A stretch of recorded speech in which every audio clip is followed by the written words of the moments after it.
دايما بنقولها والمصريين بيقولوها انت يا بنت يا مقصوفة الرقبة، وخصوصا الامهات بيقولوها لبناتهم، يا انت يا بنت يا مقصوفة الرقبة عملت الاكل، انت يا بنت يا مقصوفة الرقبة روقتي. الكلمة كده، بس خلي بالكم يا امهات الكلمة وحشة جدا، عشان انا هقولكوا على اصلها دلوقتي. اصل الحكاية بيرجع ان كان في بنت اسمها زينب.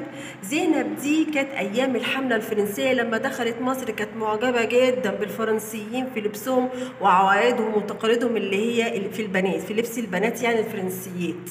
فطبعا ابوها بقى ساعدها على كده، ان هو كان شيخ الشيوخ، وشيخ الشيوخ ده كان زمان كان متدين، بس شيخ الشيوخ اللي هو ابو زينب ده كان طماع وكان نفسه يكون نقيب الاشراف.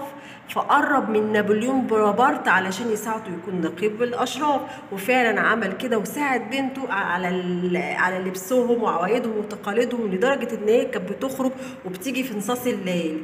وفجأة طبعا الحملة الفرنسية فشلت على مصر. من اللي بقى في وش المدفع؟ بقت زينب وابوها اللي هو شيخ الشيوخ. فجم بقى المصريين بقى قالوا لا، ده احنا لازم نقصف رقبتكم عشان انتوا ناس خونة. فطبعا شيخ الشيوخ حب ان هو يهرب ويحط بنته في وش المدفع، وقال وانا مالي، هو انا اللي كنت بقلد الفرنسيين؟ عندكم اهي اقصفوا رقبتها.